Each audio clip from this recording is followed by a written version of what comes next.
good morning, good afternoon, and welcome to another episode of the Reading FC podcast. Hope you all guys are very well. Hope you're having a lovely weekend or had a lovely weekend. Some of us or some of you may now be in tier 4, which isn't great news for all those people that are suffering from mental health. But as we say before, and what we say always, is if there is anything that you guys are suffering or going through, don't forget we are here for you guys to talk to. You can DM us on Instagram, on Twitter. Our DMs are always open. We may not be able to help you and solve your problems, but we will probably be able to point you in the right direction, as I know that I've been through most of it. And there's some of, if I not know, then I'll probably get someone to help me to help you. But we are always here for you as well. If there is anything you need, Christmas is coming up as well, so don't forget. Even if you are not with your loved ones, don't forget, just give them a FaceTime or just give them a little call just to check on them and see if they're okay coming up to Christmas. And I will be doing a message like Johnny just said, where I'll just do a quick 15-20 minute 20-second video just explaining to people I'm here if you guys need me. I'm a Reading fan. I'm an every fan. So no matter who you are, what you are, I will always be there if you ever need us. But I want you to get that message out at the beginning of this podcast so that it doesn't filter out near the end and we can get into it. But as I normally say before, and what I normally say always, is down below in the description is all the links to our social media. Don't forget to give us a subscribe or a follow if you're new around, and we will be able to do that. I hope you guys enjoyed the new intro. If you haven't seen it before, it took me a while to make that, but I have now created a new intro for the podcast, so you don't just see my mug straight away. You can have a little bit of nice music and a bit of a nice intro to the podcast. But today we're going to get into with Mr. Friday here today. Hope you're all right. You're okay? Mate, all good, thank you. Good. We're gonna have a little bit overview. Just a quick one on the Norwich game, as we haven't had Mr. Friday's opinion on that, and then we're going to go into Brentford, the Brentford game. We won't build up to the next game because for once in I think it's like 6 weeks, Reading do not have a midweek fixture. So it will be a nice little simple podcast for you guys today. So let's quickly go into the Norwich game. What did you make of that Norwich game? We seem to be a bit unlucky at the end with the penalty incident. Reading made a good account of themselves. By all things, with all the injury list. What did you take out of that game, the positives and the negatives from that? Positives, I think, was the character, particularly in the first half, to get a goal back so quickly after going down. Negatives was it highlighted for me anyway, the lack of sort of strength and depth in the squad. I think that was the difference between the two sides. I think if you looked at not just the starting 11, but the 18 that Norwich had available, they had some real good quality seasoned professionals in there. Reading, with the greatest respect to the likes of Jayden Onan, who I'm sure will go on to be a great player. He'd never played a game of professional football. So when those are your options from the bench, it's worrying. We'll get into the Brentford game just a little bit now. If we look at the bench for the game, before we get into that, let's go through Reading's. So out of the 17 outfield players that played again in the Reading squad, only 9 had more than 20 professional matches in their career in the Reading squad. For me, I took this from Talk Reading, so please go and follow Talk Reading because they're excellent. And they're going to say this is a team doing especially well considering how young and inexperienced they are. I think that's one of the things, to have 17 outfield players and only 9 had more than 20 professional matches. This team you could look at either way. I'm going to get you what you think of it. Do you look at it as it's a very, this is going to be a team that's going to be built for the future, for the next 5-10 years? Or is this a team that, because of the, all the, I wouldn't say, very experienced players we had last year and getting rid of them and starting again, how would you sort of think about how this team, is this a team for the future, or is this a team that is had to do that? I think I almost feel in a way that they've been a bit of a victim of their own success at the start of the season, because I think when you look at the team, it probably is designed more to be a team for the future. Mm-hmm. But the problem is, well, not a problem. Obviously, it was great, but they had such a brilliant start that everyone instantly jumped to the conclusion that they were going to finish in the top end of the league. And now that's come undone a little bit, because now obviously with the injuries and the lack of depth in the squad, they're starting to be found out, and teams are starting to work them out, and teams are starting to punish them. So now I think it is a squad built for the future, but the pressure from the owners, the pressure from the fans is obviously to finish as high up in the league as possible. And yeah, I just don't want to sound like Alan Hansen, but they're not going to win the league, by fielding inexperienced players. They are going to need those experienced players in the side. So let's move on to Brentford.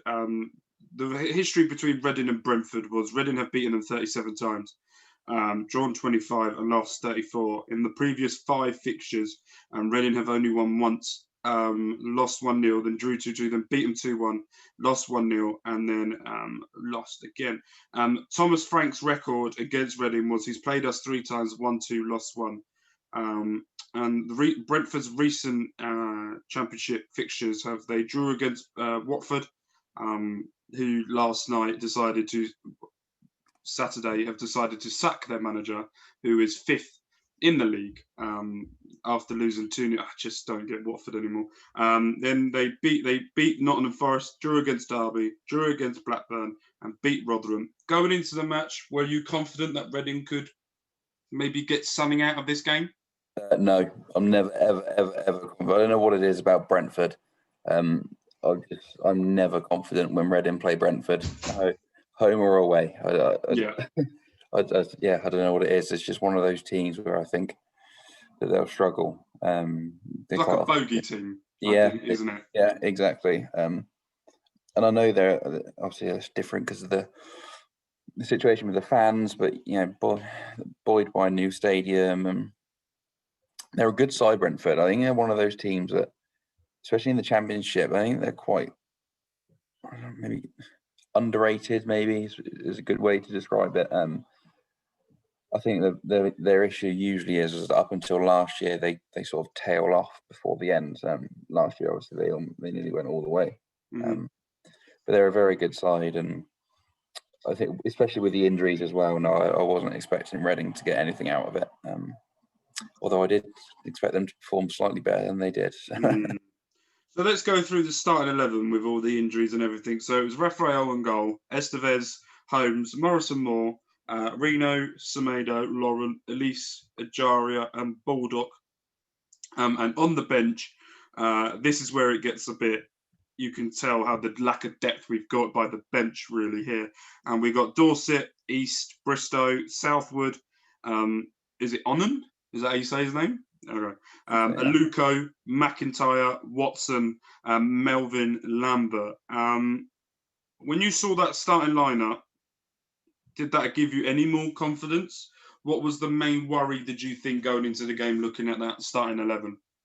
I had several. The first one, I obviously looking at the bench. I mean, and I'll include Aluko in this because he hasn't played a lot of games for Reading. I mean, that bench has probably played a total of 60 games for Reading, if that. Maybe. I think there might be a lot less. I think McIntyre's only played 20 something, and Aluko I don't think's played that many either. Yeah, Aluko must be on sort of 30 odd. So yeah, it must be around, off the top of my head, the 60 mark. So that was my first worry. My second worry was, I know he's a young player, but I haven't been that convinced with Thomas Estevez playing at right back. When I saw the 11, it was sort of naturally assumed that he was going to play at left back, which gave me even more fear because I thought, well, if you're not confident with him at right back, then how was he going to do at left back? So yeah, those two were the real worries for me. Estevez at left back and just the lack of options on the bench. But obviously we knew that was going to happen anyway because of the players that are out injured. So according to some of the stats I see here, Sonny Aluko has played for Reading 75 times in the 4 years he's been here, which is he's just done a little bit more than what he played for Fulham. And in that 75 times, I think he's got in total 5 goals. And he also has 6 assists in 75 appearances. Money well spent then. Yeah. So yeah, I can see that. Let's talk about the game. So we were 3-0 down within the first 30 minutes of the game. Raphael, what do you think's going on with Raphael? Because he's before this season, he made, I think it was like once a season, or he only made one mistake, I think. But this season, he seems to be making more mistakes. Is that down to the goalkeeping coach because it's changed? Is it down to Raphael? What's changed in Raphael this season? Is he too comfortable in his position and he's not really worried about his position? That's why he's lack of concentration. There could be an element of that. Also, he is a championship goalkeeper, and I know people talk about him like he's this, this incredible goalkeeper who should be playing at a much higher level. But there is a reason he's at Reading. Mm-hmm. If he was as good as people say he is, then he wouldn't be playing at Reading. He is a very good championship goalkeeper, but he has made a lot of mistakes. And I don't know. I think was it over the summer where he came out on Twitter stupidly. It was an interview he had with ESPN Brazil. Yeah, where he was talking about maybe a Premier League clubs. So I don't know if that's had an impact. Whether he thinks he should be playing at a high level. The other point you made about his position. I mean, again, Reading don't really have another option. I know they have Luke Southwood, who is a really nice guy, by the way, and from what I've heard, he's very highly thought of within the club. But he's never played a championship game, or he might have played one or two. Would you risk it? That's the thing. That where are they in the league? They were before yesterday. They were in 5th. Mm-hmm. So you're in and around the top 6. Do you really want to risk throwing in a goalkeeper who's never played at that level before? Now, I'll take you back to when Reading brought in João Virginia, who had never played in the Championship before. But then you can flip that and say Alex McCarthy never played a Premier League fixture either, and then he come in and did. Fair enough. Still playing there now. You can. There's like two sides to the egg, isn't there? That is the risk. Yeah. And at the end of the day, that's why Veljko Paunovic gets paid a lot more money than you and I. Yeah. Because he gets paid to make those decisions and take those risks. Would I risk it personally? Not yet. But these mistakes do need to stop, particularly with the ones that we've seen it so many times this season where he's come out of his area and lost the ball or tried to do something stupid. I wouldn't change it yet, but if it carries on, I would definitely consider it. Okay, then they scored 2 goals from I can't ever pronounce his last name. Is it Amambu, whatever his name is? Yeah, something like that. Brian is his first name, isn't it? We'll call him Brian. Yeah, Brian. We're going to call him Brian. We all know from his season last year in the Championship that he loves to cut in on his left foot and have a swing and have a shot at it. And the first thing that I saw was the lack of pressure from Estevez to close him down. Not even to close him down. You don't have to close him down, but you got to eschew him onto his right foot. And it was very much it invited him to go onto his left foot and shoot both times, really. What did you make out of 2 quality goals? You can't really blame the goalkeeper for both of those goals because they were really good goals, but silly mistakes, isn't it? Is that inexperienced? Or is that laziness? Yes. I wouldn't say laziness. I would say inexperience. And I haven't really heard it. I don't know how I haven't really heard him speak. Is he fluent in English? Yeah, So he did an interview at the yes. start of the season before, and Because I thought he did quite well. maybe he hadn't understood an instruction, but it can't have been that. It was his first mistake was that he was too far away. He wasn't tight enough. But the second mistake was exactly as you said, showing him inside onto his stronger foot was poor decision making. But in Estevez's defence, he's a right back playing left back. So had that been the other way, I know a lot of people say, "Oh, it's the same position, it's just the other side of the pitch," but it's not. Your body shape is different. The way you stand to defend, everything is completely flipped. It's the opposite way of what you're used to. So in his defence, I know it sounds like a really stupid thing to say, but had that been on the other side of the pitch, you'd have been showing him into his right foot. So I don't know if it's something to do with that. If him not being used to playing in that position, and not defending sort of the way he would on the opposite side. But then again, obviously the counter argument to that is you're a professional footballer, do your job. Mm-hmm. Don't show someone onto their strong foot when they're gonna cut in and shoot like they can, and they were punished. But like you said, it was a great goal. Like it was a very good goal. Sometimes you do have to just applaud and say, yeah, fair play. And then going to second half, Aluko come on for Semedo, if I'm correct, and got the goal from Elise, who has now got the most assists in the league now, 7, if I'm correct, from the assist. Okay, so it's a good goal, good cross, good header. I'm going to ask you a question, and it could be a controversial question, I don't know. Would you give Aluko another 1-year deal? No. Do you think that he's just playing now for his future after Reading, or do you think that he's still, could he still get a new contract? The only reason I wouldn't give him a new deal is because of the money that he's on at Reading, and I'm told it's a significant amount of money. Yeah. And I can't see him, and it's a very big if in football, because the words footballer and pay cut don't tend to go in the same sentence. If they could negotiate a significant reduction in his salary, maybe. At the moment, especially, beggars can't be choosers. Reading don't have enough experienced players to field as it is. But no, come on, in fairness, he has done okay this season. He still hasn't anywhere near justified the amount of money that Reading paid for him. But say, as an example, say they'd signed him for, I don't know, 500 grand in the summer, or they got him in on a free transfer. You'd say, fair enough. He's done the job. He scored a couple of goals. He's come off the bench. He's done well.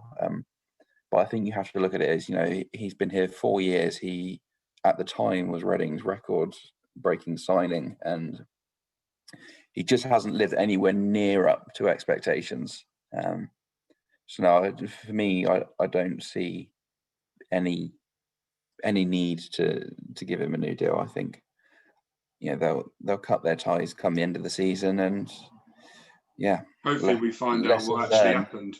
We can find out what actually happened over those years for him to. So at the end of the game, Reading had 55% possession, 9 shots in total, 5 on target. We have 5 corners, 2 offsides, 1 yellow card. Not the great performance, but going into Luton, maybe a bit better. One of the talking points we had on Twitter and stuff was about Sam Baldock. A lot of people don't think he's worthy of playing. Some people think he's the only striker we have. We've got to play him. And that was one of the debates and conversation we had on Twitter. But I want to give some stats to you about Sam Baldock, and I want to see what you think and your opinion on him so far. So far this season, he's played 9 times. He's had 4 shots in total this season, 3 off target. He's had 1 block shot. He's been offside 3 times, and he's been fouled 6. He has 0 assists. He's passed the ball 49 times and has completed them 33 times with a pass completion of 67%. Going off that, and I know this is not, and I know that he hasn't played at this level, but I'm going to give you some stats about Melvin Lambert, who's another striker who's been in form for the under-23s at the moment. So far this season in total for the under-18s and the under-23s, he has played 12 times, 6 goals, 2 assists. He has a goal ratio of a goal every 123 minutes, and he has an assist. I think is an assist or amount of playing time. He's played 737 minutes so far this season in total, including the 2 Carabao Cup games that he played in as well. What is your opinion on Baldock? Do you think they need to find a way of cutting ties with him in January? Do you think that they have to stick with him to the end? Because his contract's up at the end of the season anyway. He's going to probably go. I don't expect him, or I don't know whether you think he's going to get another contract. What is the best thing to happen with Baldock? And do you think it's time now to maybe, especially with Luton coming up? I know that they're an okay side. They currently at the moment sit, if my phone can load and not, they currently sit 14th in the league. Would you drop Baldock for Melvin Lambert just to give Melvin Lambert a chance to see if he's any good at being at this level? If he's not, then he doesn't have to play again. But what would you do? Firstly, with Baldock, again, it was another poor recruitment decision by, it was the Paul Clement era at the time, wasn't it? For Baldock. So again, for the money they paid, for the player and are paying to the player on a weekly basis, a very poor transfer. Hasn't lived up to anywhere near the expectation. Would I drop him for Melvin Lambert? No, because first of all, if you look at Baldock, Baldock isn't a lone centre forward. He needs to play in a front two. There was a moment yesterday where he was closing someone down. I can't remember who it was. Nearly nicked the ball off him. That's his speciality, if you like. He's a bit of a, he's like a Jack Russell. He runs at your feet, nips at your heels, nicks the ball off you. So the way that Reading play with this, the lone centre forward, they like to have a big man that, sometimes they can put the ball up to someone who's, like Zhao, who can hold the ball up, who's skillful, who can create spaces.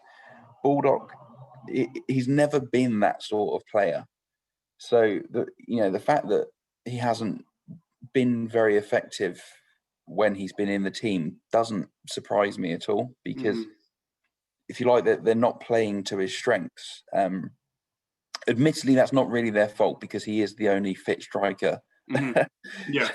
So it's all well and good saying, well, he needs to play in a 2, but if you haven't got another striker to put up there with him, then that's not his issue, really. As far as Melvin Lambert, you can see that, Baldock, who's a seasoned, a veteran professional footballer, is struggling to play in this Reading team because he, like I just said, they're not playing to his strengths. Do you really want to put that much pressure on a 17-year-old who's never played a game of professional football in his life? That is a very big responsibility. And again, that it's a risk. It can go one of two ways. He'll either come in and score and everything will be fine, or you're going to completely knock his confidence. And I just think that, the responsibility of leading that line, of being the focal point of Reading's attack, to put that on a 17-year-old, no, for me, that's not. So injuries. Swift is going to be back, according to Paunovic, on Boxing Day. Whether that's the bench or the starting 11, most probably the bench. Lucas João is in contention for coming back for Boxing Day, but I think you've got to be in really two minds about that, whether to really risk it or not. He has to be fully fit, I think, to play him. But then we still are without Richards, Gibson, Mate, Yiadom, Puskas, and Aruna. It's becoming a bit of a joke now, these injuries for Reading, isn't it? It's a constant every year. All of our top players. Is it what is it the fitness? Is it the fitness? Is it the physio side? Is it the players that are think not? so. Yeah, I think a bit of it will be the players. I mean, the names you mentioned there, Swift and Zhao especially, we know they get injured. They get injured every year, so it's hardly a surprise that they're out injured. Yeared from memory, he does get a few now and again, but I wouldn't define him as injury prone. Mm-hmm. Swift and Zhao, I'd say, are definitely injury prone, Mm-hmm. because they're injured every season. So yeah, I mean, it is bad luck. Of course, it is. It's bad luck when anyone gets injured, but at the same time, these players are susceptible to picking up an injury. So why don't You're not ratting them you up and have?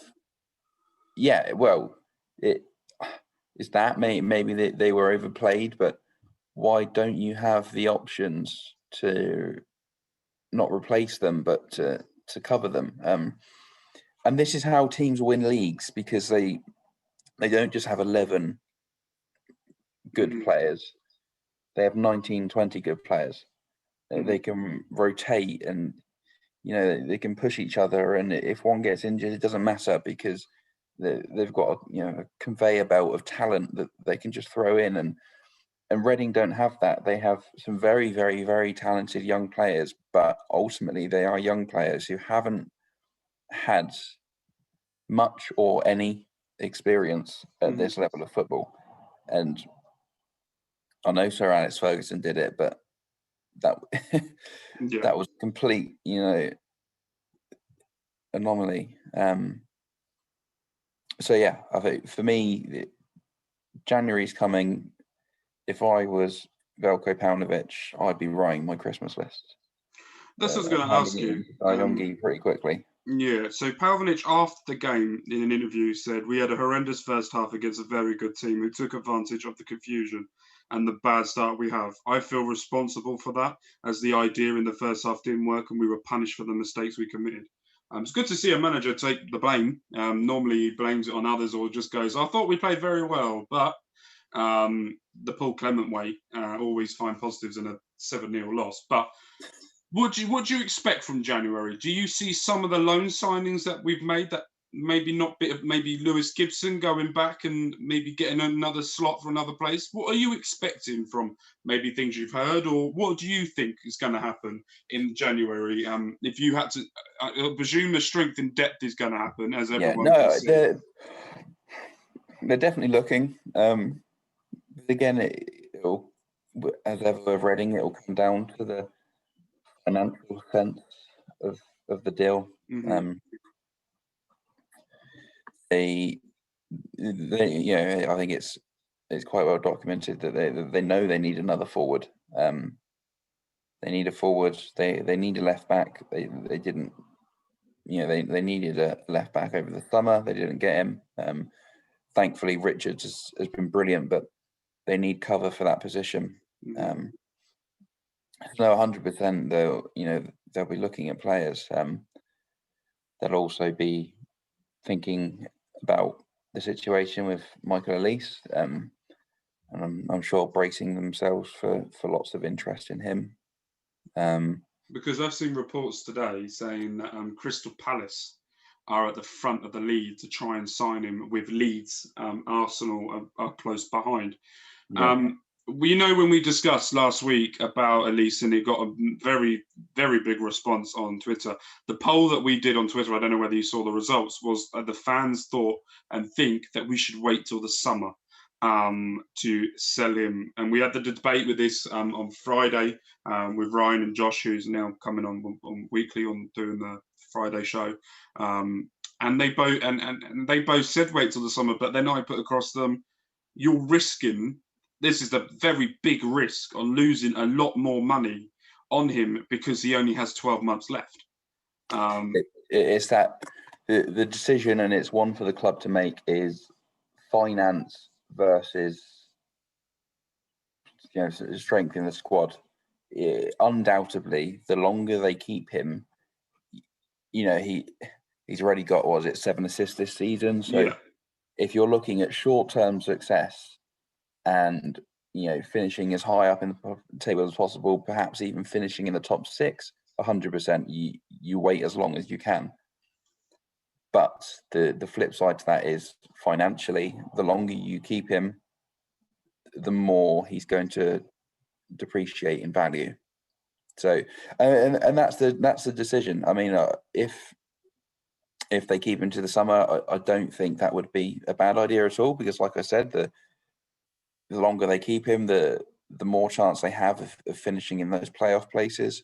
But equally, I wouldn't blame them if I wouldn't be angry, as if I was a fan, about them selling him in January if they get, the sort of money that you and I think that he should attract. So it'll be interesting to see. Do you think Crystal Palace would you think Crystal Palace will be able to pay that? What did they pay? What did they pay for Eze? They paid 20 million for Eze, didn't they? Yeah. To me, that makes they can't spend any more, because they haven't got a big finance backing, I don't think, Crystal Palace either. So to spend 20 million on Eze and then maybe 30, 40 million in January for Elise.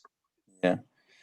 With the greatest respect to Crystal Palace, if I was Michael Elise, I think I'd be holding out for a bigger move. Yeah. Yeah, I agree on that. And that's not to say that Crystal Palace aren't a very good team, because they are obviously a very good team. I just think Elise has shown that much potential that, for me, he should be looking at a bigger move than. I mean, Arsenal obviously have been talked about. I mean, if that move comes up, can't really begrudge him for going there, especially at the moment, because the way things are going for Arsenal at the moment, it wouldn't be that surprised to see him starting 11. Might be a bit of a step too far, but certainly on the bench. It wouldn't surprise me greatly at all. So he's a player that Arsenal are crying out for. That's the thing. And if you're an Arsenal, and if you've got a player like Elise, and you could get him for 30, 40 million, you could do a swap deal with Ozil if you want. I think you pay half of his wage and we keep Ozil. I'm happy with that. I've seen a lot of people saying this, like, I will take 40, 50 million. I do think people are being slightly unrealistic. Yeah, it's going to be about 20, 30 million. This is Reading. I think 30, even 30. I think if you got 20, 25 million for him, I think that would be a great deal. They're not going to get 40 million. He's a Championship player. No, I can't see any Premier League team paying £40 million for a Championship player. It's not going to happen. I think if they get 20, 25 million for him, I wouldn't begrudge them for selling him in January at all. But then obviously it also depends on how they reinvest that money. That could be interesting. It'll be interesting to see if they go all out, or do they save that to try and save finances because of COVID. I hope we don't end up in that situation, of course, but there is a cynical part of me that would enjoy watching the social media meltdown if they sold Elise in January and didn't sign anyone. I could just imagine the deadline day drama. The full keyboard warriors will be coming out all in force. Oh, they would be out in force. And do you know what the worst thing is? They'll blame you, Eddie, and Jonathan Lowe, because you lot are not reporting or signing anyone. You lot will get the full brunt of it. That's what's going to happen. But yeah, no, that's it. Thank you so much, Mr. Friday, for coming on. Thank you so much. Don't forget as well, we recorded a Christmas Day special, which will be out with you guys Christmas Day at 3 p.m. the same time, I think, as the Queen's speech. So you have a choice: either watch the Queen or watch me. And as well as we are recording today a New Year's Day special, where we are getting a load of people together to do a football general quiz. And it's just a bit of laugh, a bit of fun. We want you guys to play along as well. So watch it along Christmas, New Year's Day with your hangover. Unless you're in tier 4, then New Year's Day in your garden, I think. This is the best you're going to get, I think, this year. But don't forget to join us and come and have a laugh with us and come and join us. As I said at the beginning and I say at the end, if you guys ever need anything, we are always here for you. My DMs are always open if you ever need anything on Instagram, Twitter, anywhere that I'm happy to help you or point you in the right direction. But we will see you guys with Mr. Friday next week. And if not, everyone, have a lovely, if you don't watch this on Friday, hope you guys have a lovely, lovely Christmas and hope you have a great New Year. Bye.